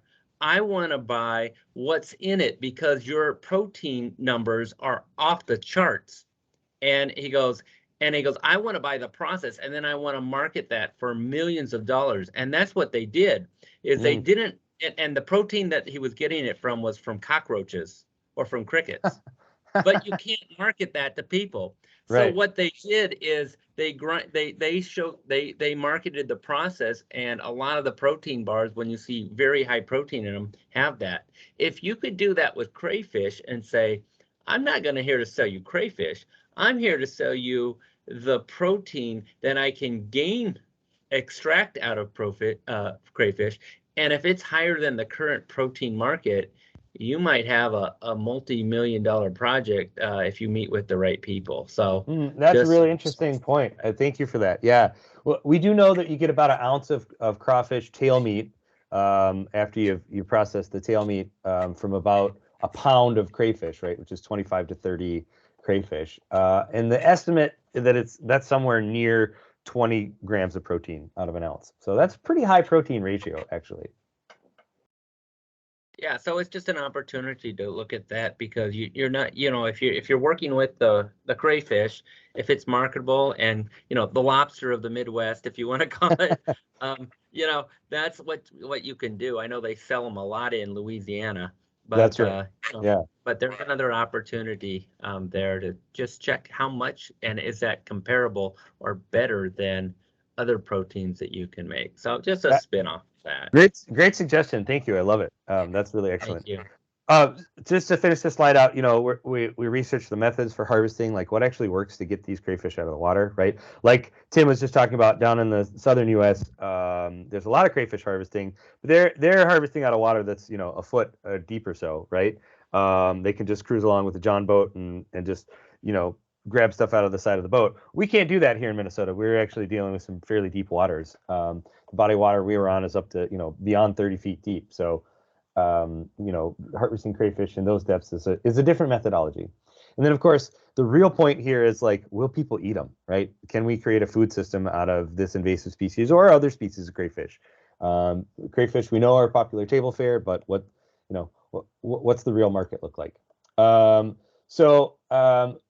Sorry, this slide is not displaying super well, but who's our target audience, right? Well, the first thing that we want to do is really change perception around the consumption of crayfish. Some people are just not finger eaters, right? So what will get people to consume them, right?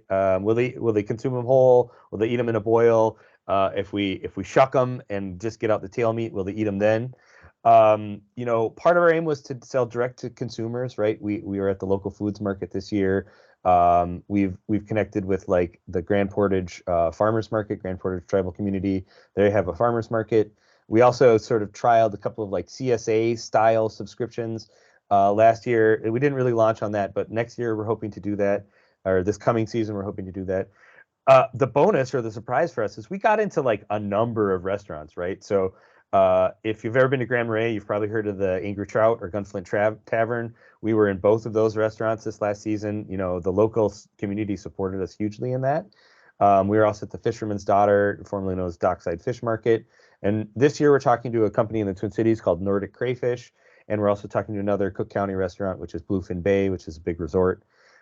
We've also gotten a lot of people who are really interested in being partners with us and just learning more about how we can pull this off. Soil and Water is obviously one of them. Northeast Rural Sustainability Development Partnership is another granting authority that has worked alongside of us. For the Bureau for Business Economic Research at UMD, signed a letter of interest just to kind of keep pace with us. We've been working with Josh Dumpke from NRRI. Pike Lake is the main body of water we were on in 2022. The homeowners association there is exceptionally supportive of us. We got a lot of fans over there. We've been talking to the EDA. We've been talking to Northern Foragers, who's up on Lake Vermilion. They've actually been harvesting rusty crayfish for almost a decade. So another sort of partner there. And as Amanda added this to the slide, but the only people that aren't excited about crayfish harvesting at this point are the crayfish. So too bad for those guys. One of the things that's been really successful for us, and Amanda's pictured here, but we've just been throwing boils, right? We host boils at different events. I had one at my house, which is what's on the left. We had one for the Northeast Rural Sustainability Development Partnership on the right, and essentially just working on changing perception, right? Providing a fun atmosphere for people to try crayfish, right? We were at Fisherman's Picnic in Grand Marais. That's if you've ever heard of that, it's a pretty big deal. We were a little different. We weren't serving fish. We were serving crayfish, but I don't know. We actually ended up having to make like 4 batches or something like that for that event, and as opposed to the one that we thought we'd be making. The Soil and Water Conservation District booth hosted us, and over a period of like 4 hours, we made 4 batches of crayfish boil because people wanted to try it. So it was pretty fun. Okay, well, how are we doing this, right? This year, last year, we were researching like, do we do it from the shore, right? Do we use like pyramid traps and just walk out in waders and put them in the rock bottom closer to shore, or do it way out on the water? What are the different traps that work? We tried what are called pyramid traps. We tried some PVC type traps or pillow traps. We tried traps that are pretty common in the southern U.S. To be perfectly honest, what ended up working for us is what you see there as minnow trap. I would say we modified them in some cases. Sometimes you have to use like zip ties to like kind of pull the ends together so that once the crayfish go in, they can't really get back out, depending on the manufacturing quality of the trap that you get. But effectively, minnow traps were the methodology that won at the end of the season. They were the most consistent way to harvest. And then baiting methodologies, right? So we tried all sorts of different stuff. I'll get into this, I think, a little bit more in the presentation. But at the end of the day, what actually worked was a handful of cat food and a handful of dead, deceased frozen minnows from the bait shop. Put those in a bait jar, put that inside of the trap, and that is what worked the best. If we could find a source for rough fish and using rough fish heads, which is the only fish carcass that's actually allowed besides minnows, the dead frozen minnows, That would probably work even better. You know, we know from a couple seasons ago when we didn't know we couldn't use fish heads, that really does work the best. But finding a source for rough fish, you know, nobody really has a commercial opportunity for us to take their waste trimmings, as it were. But that's the most popular fare for crayfish. Whoops, sorry, I didn't mean to go ahead here, but you know, we're logging things like water temperature, what's the weather, what are the bait types, what depths were we pulling them out of. We actually logged something like 400 locations this last season for all the different places that we dropped traps. That actually took the most time probably in season cleanup. Is like, okay, let's enter all these lat long data in from our our GPS unit.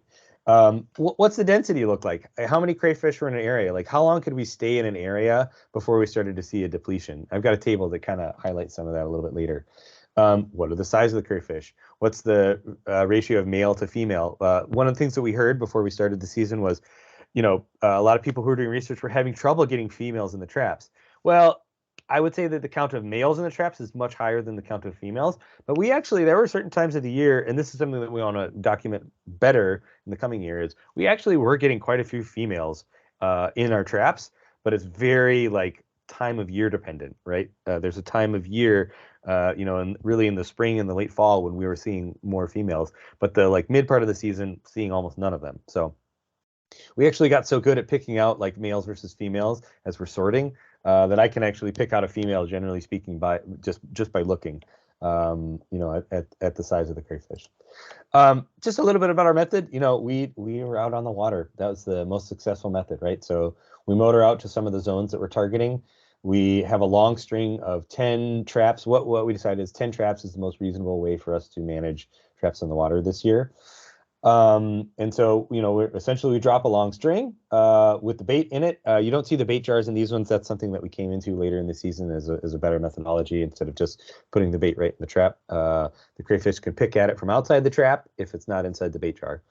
Then we haul it back in a day or two later, and we actually came up with this method here. We essentially took a board and some PEX piping, and as we haul in the traps, we're putting them up on the stanchions, and then we run through the string, empty them into our collection vessel, and we rebait, and then we're off. You know, we're back off to the races. So we can do a string in about 7 to 10 minutes. So last year we had a string of about 100 traps in the water. So we actually had a little bit more than that. So we had about 12 strings in the water through most of the season, and a run once we hit the water out and back is a little bit under 2 hours for that 100 traps.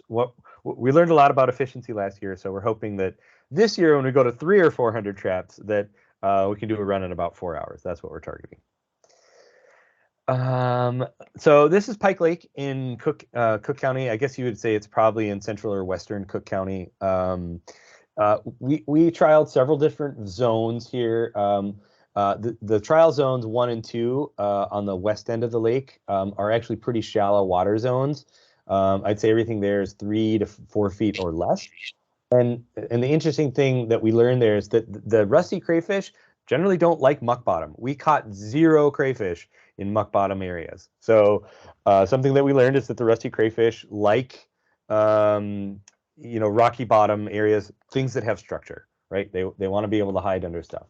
Over on the far east end of the lake, trial zone 3, that's actually where most of the community lives on Pike Lake, and that's where the homeowners association is focused for the most part. And they've actually been doing their own trapping over in that zone for a number of years now. And what we actually learned is that, you know, they've been pounding the crayfish down over in that zone of the lake, and we had very little success over there because they actually had done so much targeted trapping that there just weren't very many crayfish that we encountered over in that section of the lake. So, you know, trapping density does matter is the lesson learned there. And then, you know, we trialed some other zones of varying depths and varying sort of slope and water incline. Some of the discoveries so far, I've already talked about some of these, like fish heads, rough fish only, but fish heads really are their favorite fare. We tried canned fish, like canned tuna, sardines, you know, things along those lines. That actually works pretty well, but it's pretty stinky for us to deal with after a couple of days in the water, let me tell you. Minnows, and specifically dead minnows that we've gotten from the bait store that are frozen. We talked to our local DNR area manager about this methodology, and they seemed to feel that this was okay. This actually worked really well combined with animal feed, meaning cat food. We also tried some commercial crawfish bait of a couple different types. That actually does attract them into the traps, but that stuff dissolves pretty quickly, right? It's meant for a different environment, right? Southern U.S., where they're pulling traps every day and they've got huge volumes of crayfish concentrated in smaller areas.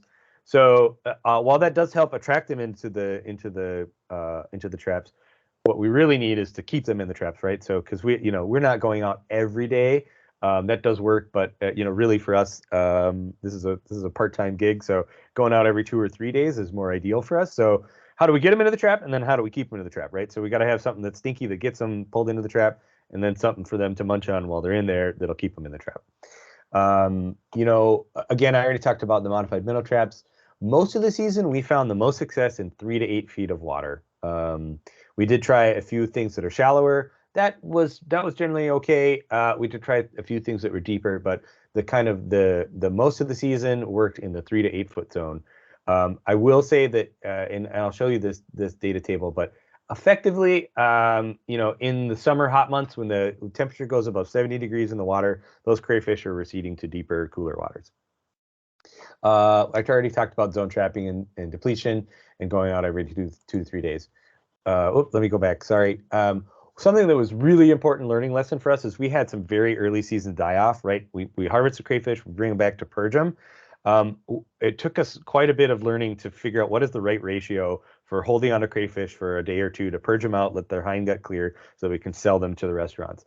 And what we really figured out, it's about a pound of crayfish to 5 gallons of fresh water, and they're getting a water change every day, right? And so, when we eject that water out of the holding tank, it's getting filtered, et cetera. So that we're not releasing any eggs into my yard effectively. But, that was a pretty important lesson that we learned right away. Counts per pound, 25 to 30, average mix per pound of crayfish that we pull up. If we're sorting for 5-inch and larger, we're getting 12 to 14 a pound, sometimes 16 a pound. That's pretty close count to what you get in the southern U.S. when you're sorting for what they call the premium size.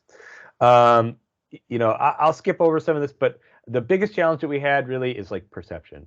People are not, they didn't grow up as crayfish eaters in the Midwest, and changing that perception and teaching people how to cook with them and how to eat with their fingers has been, the biggest challenge for us.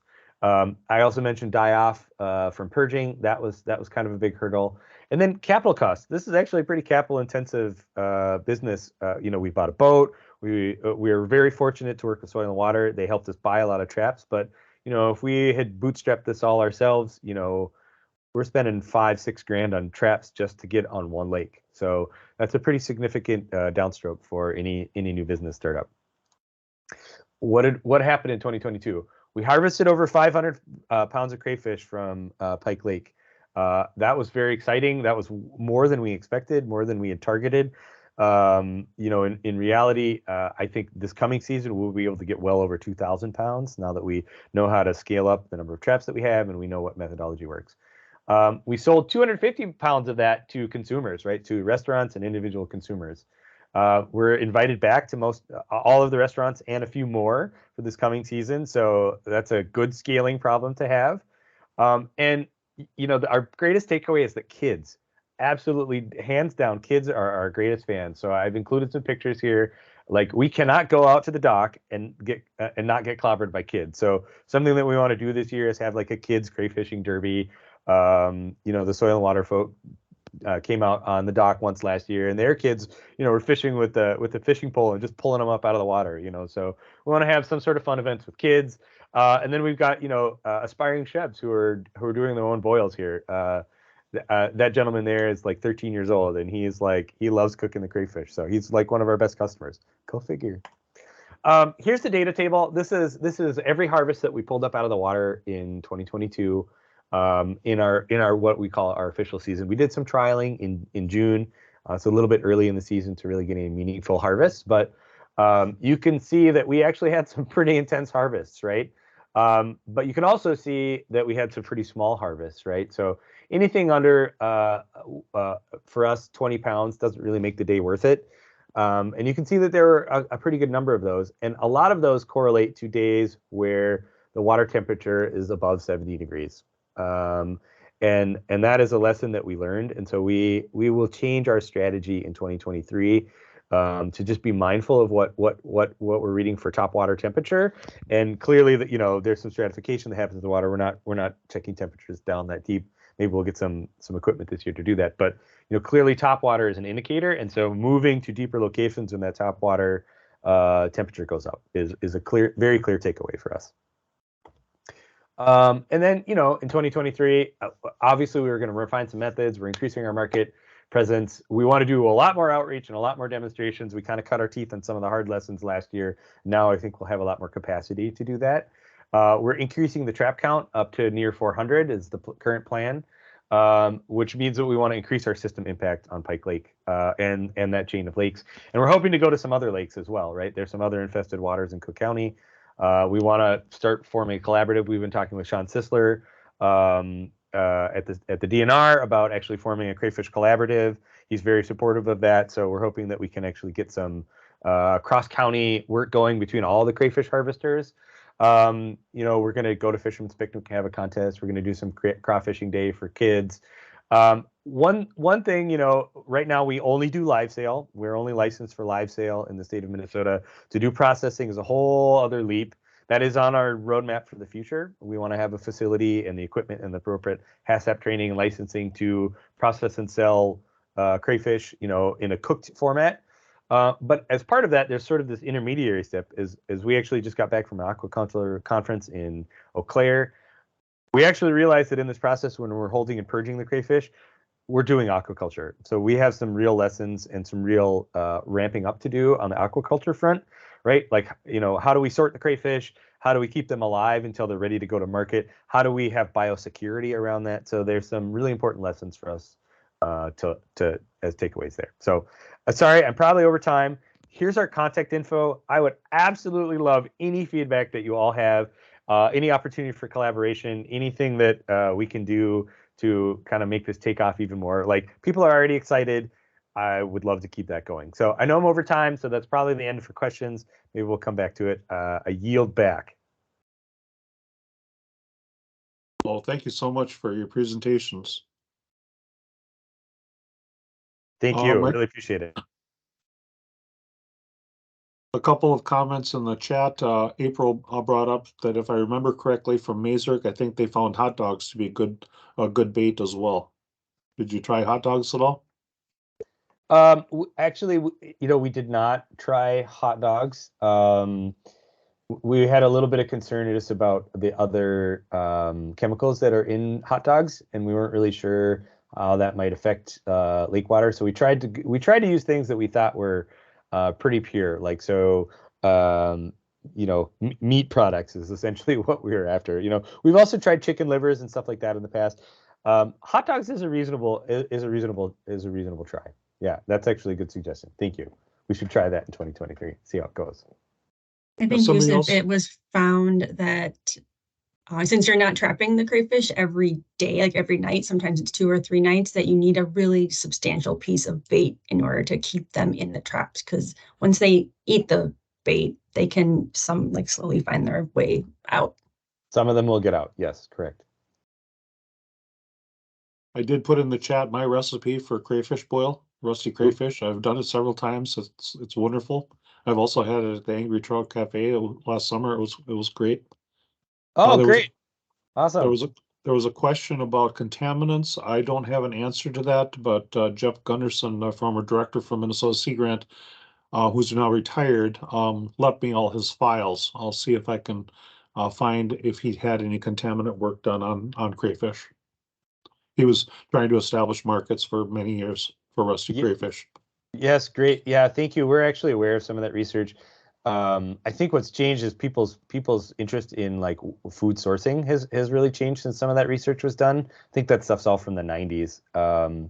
It is. And so, yeah, so I mean, people's perception of like what's local and how do I support local local production of food and how do I make sure that I'm getting food from local sources has changed. So that's in our favor, but a lot of that research is very actually helpful when we think about how we take stuff to markets and some of the processes that surrounds that. And we talk to Sea Grant regularly. We actually just got back from now I'm going to screw it up, the North Central Aquaculture Conference. Forget the acronym. I always mess it up. But NICRAC, thank you. Yeah, we just got back from that conference and it was very enlightening. I saw somebody put shrimp in the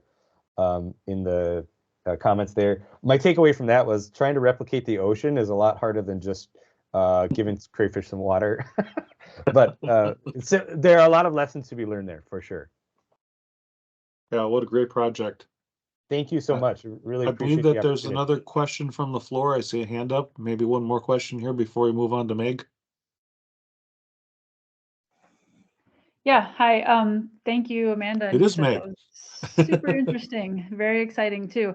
Yeah, I just wanted to say I definitely will be in touch. I'm working with Doug and a number of partners in the Cass, Leech, Red Lakes area to plan a big event, public event in June. And there's a lot of interest in the partners in rusty crayfish and trapping. And I'd love to show people, get them involved in a hands-on experience, and perhaps even we'd love to do a rusty crayfish boil.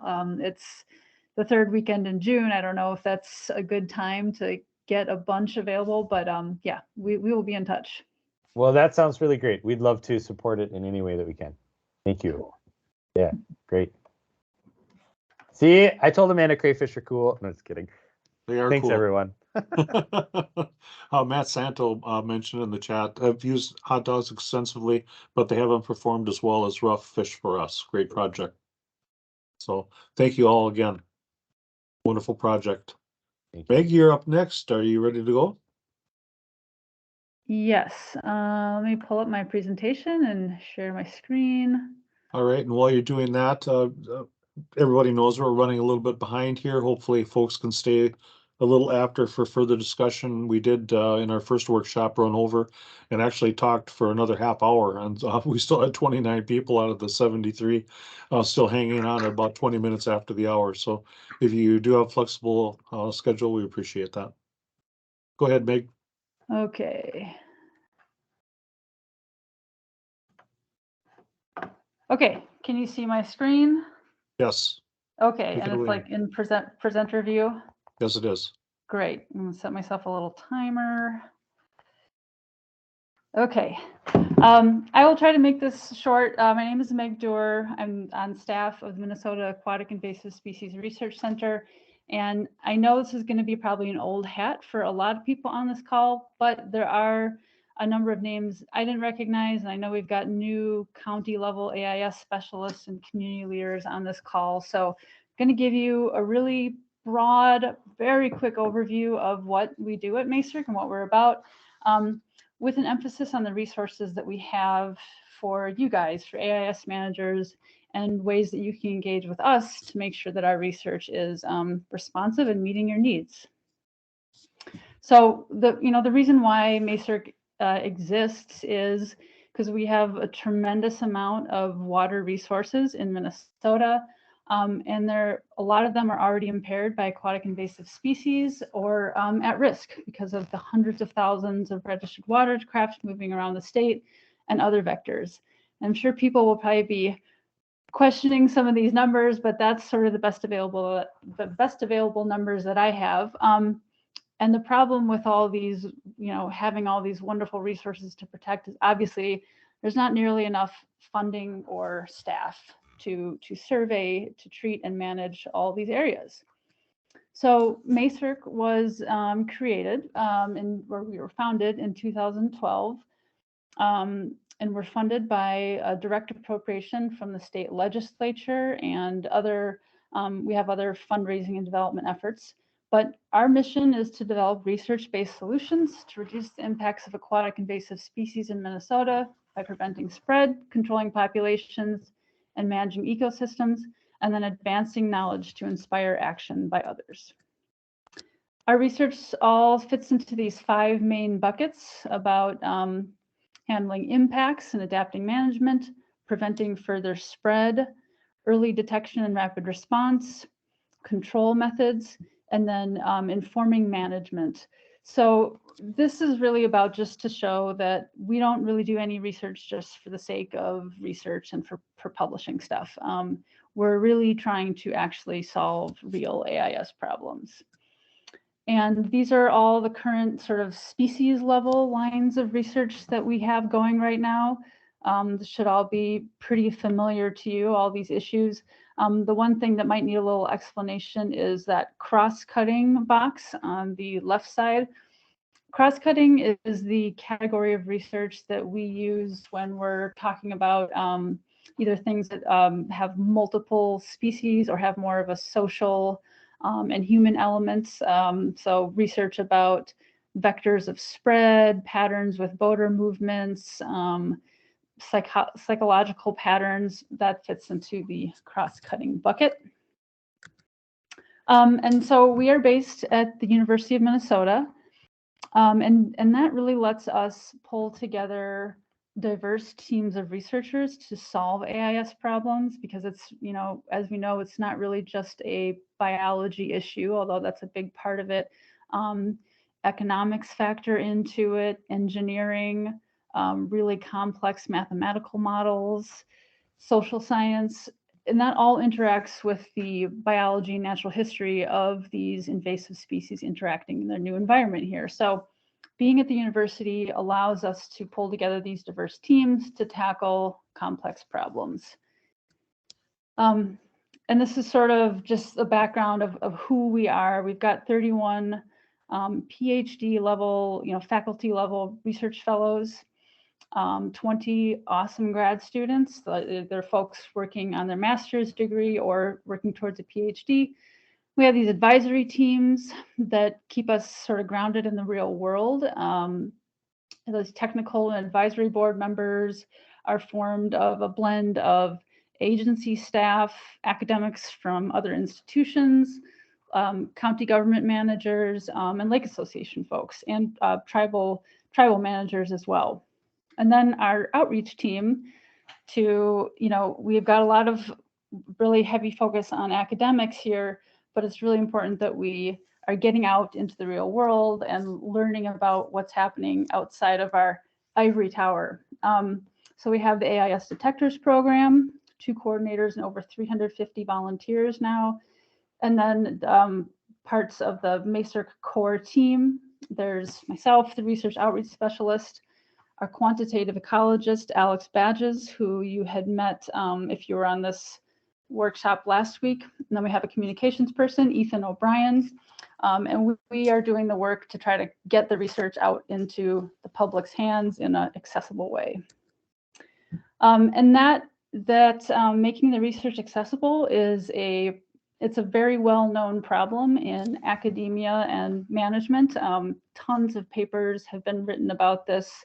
It's sort of commonly called the research implementation gap. For a long time, science was done where people would just do the research, they'd publish on the paper, and it would sit on a shelf, and just sort of, there was an expectation that working managers and biologists would sort of absorb that somehow, or that people had time to stay up on all the research papers. But we know that that is not really a realistic expectation. So MACERC invests really heavily in trying to make sure our research is responsive to AIS problems and working managers' concerns. And so we've invested heavily in processes and staff to make sure that we're staying on top of that. This is sort of an adaptive management, adaptive research cycle. You gather information, you're prioritizing the issues, you do the research, and then you share it. And then the cycle repeats itself as you're adapting your practices. The way this sort of looks at MACERC is we do a research needs assessment that involves a public survey and working groups of academic and agency professionals. Then we develop this priority species list and research needs. That informs our requests for proposals and how projects are selected. Projects start, and then we do all the publications, social media, It gets included at our events like the showcase and webinars, and then presentations and workshops. The question is, where does the implementation piece fit in, and making sure that that is informing our processes moving forward.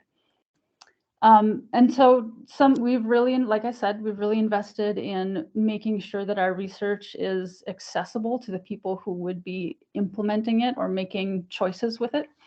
So bringing Alex on board, he has done a tremendous amount of work just in the short time he's been with us to make some of these really complex data sets and research findings accessible to managers and community leaders and agency staff.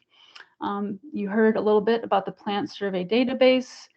We've talked a lot about the AIS Explorer, but that's available and always in further development. We have our Eurasian water milfoil at risk and climate change app, and then an invasive milfoil web application that shows the location and genotype of hybrid and Eurasian water milfoil. So these are all tools available to you on our website, and I can send links out, maybe a handy document and a follow-up email with all these links. And then we also work really hard with DNR and our AIS Detectors program to provide ongoing development and community engagement opportunities. So the AIS Detectors program, that could be a whole hour-long presentation in itself, but that's a way for you and your local volunteers from lake associations or students to really get involved in early detection of aquatic invasive species. Sort of next level trainings are the AIS Management 101 class that helps mostly lake associations understand how aquatic plant management and other species management decisions are made, and what the options are available for treatment, and how the permitting process really works. It really helps folks kind of set reasonable expectations of treatments. And then there's an aquatic plant ID workshop that we work with, the AIS Detectors program works with Minnesota DNR to offer.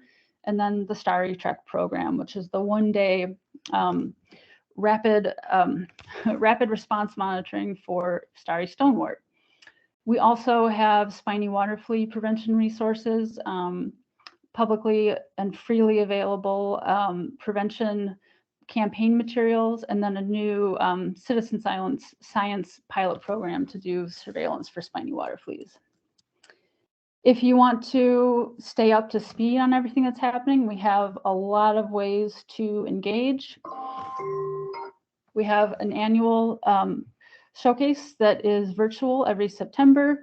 The exact date is still to be determined. We're now doing on-site regional events. This year, we're going to do a 2-day event in Cass Lake in June. We got our website, a newsletter. I really recommend subscribing to the newsletter. Comes out every 2 months, and that will have short updates and also links to any new publications that have come out. We've got webinars, YouTube channels for MASTRC and AIS Detectors, and then kind of on an as-needed basis, we do other workshops and meetings and forums that are more project-based. Getting your input is also really important to help us do quality research that's high impact. So we've got this research needs assessment. It's a public survey that's available to anybody interested in AIS in Minnesota. We also, local managers and agency staff regularly collaborate with researchers on their proposals and the actual research projects. We've got advisory committees, and you can also call or email us anytime. And I am absolutely sincere about that. I'll leave my contact information. I really enjoy connecting with county managers. You help me make sure that I am, communicating the science effectively, and I can help connect you to the relevant researchers, help you dig up papers or old presentations that might help your work. So, and I really love to hear kind of how your work is going and the challenges that you're facing out in your counties. So again, just to highlight the importance of working with local partners and agencies, this is just a small smattering of the groups that we've partnered with to do the research. And we really could not do it with all these local groups and other entities. So thank you for your support of MACERC. Encourage you to stay in touch.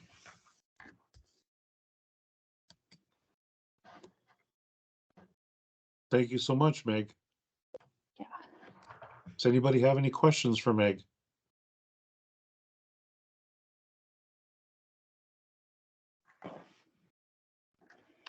I will send out an email to you and Doug, or Doug to you and Tina, that has just like a handy list of all those websites that I referenced.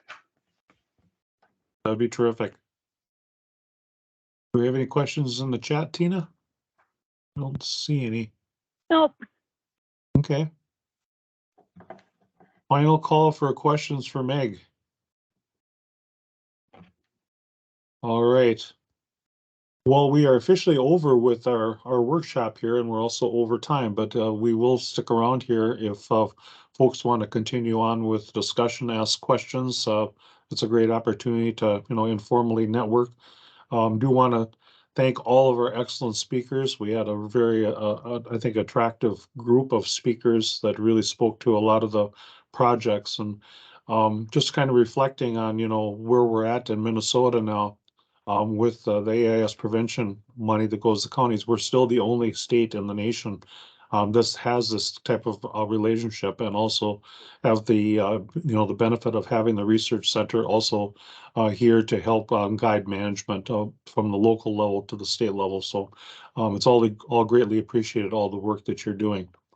So with that, Tina, do you have any comments that you would like to add?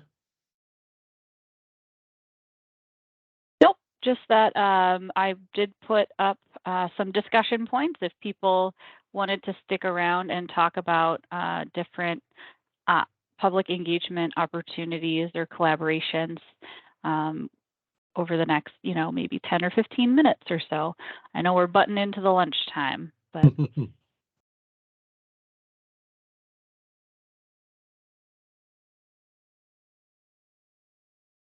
Anybody have any follow-up thoughts based on the discussion points there?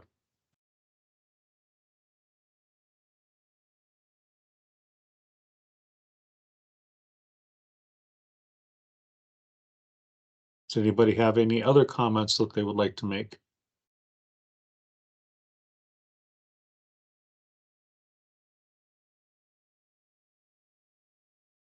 Yes, everybody do stay safe with the storm. Not snowing yet here in Duluth, but the wind is picking up off the lake. I don't know if my mic works well, but I'll do another shameless plug for the bulk reacher grabber order. I did put a note in the chat too. You can email me.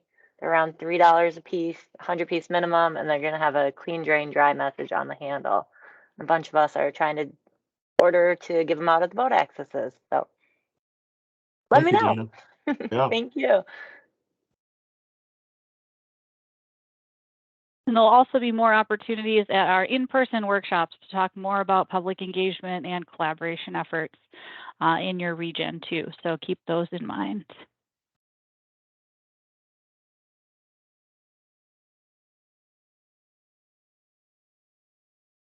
I'll just add in a comment about Dana's effort to coordinated bulk orders. So we were able to save tens of thousands of dollars of in terms of products when we with the Great Lakes Sea Grant Network, when we combined our orders for products, but it also brought consistency to the message because all the products were virtually the same,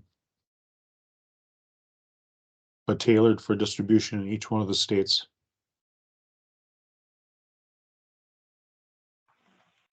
Okay, I'll do a shameless plug as well. This is good on the topic of engagement, but I referenced this briefly. In June, MACERC is working with a bunch of local partners in the Cass, Beltrami, Itasca County and surrounding area to put on a 2-day event. This is going to be sort of one part showcase back when it was in person and one part sort of hands-on field workshop. I put a link. a lot is still coming together. We do have our date and location set and a vision for the activities we want to offer. I've been working pretty closely with Doug and Nicole Kovar who are on this call, and Dana and Bruce from Beltrami County, as well as Raining White from Leech Lake. And I think hopefully the Red Lake Nation is going to be involved too. So, as well as the lake associations in Cass County. So good cross section of partners. And I think it's going to be really fun. We're going to have a mix of hands-on stuff, some social events, and as also traditional research talks and panels. So save the date, and we'll hope to see you in Cass Lake in June. Thanks, Meg. Yeah, thanks, Meg.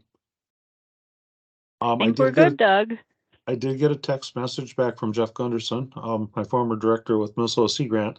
He says, I don't remember any contaminant work on Rusty's. Protein content will be similar to other crayfish, but Rusty's have a much lower percent of tail meat than red swamp crayfish or Faxonius imminis. However, they have more claw meat than some other crayfish. So don't forget about the claw meat. It's delicious. You know, I thought of something else here, thinking about the fact that rough fish heads make excellent bait. I think there are a lot of people, myself included, thinking about economic development opportunities for common carp biomass. Hopefully, as management scales up, I could really see sort of a circular invasivore economy here if we can save the heads from central and southern Minnesota management actions and then get them up north for rusty crayfish bait. Mm-hmm. Yes, I do happen to know that suckers work well.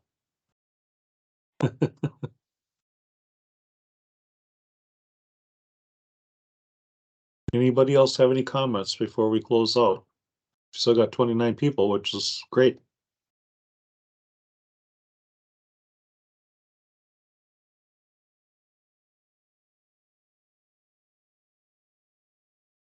Going once, going twice.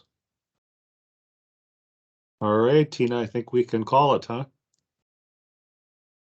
All right, well, thanks everybody for participating. Hopefully you found the workshops very useful for your work.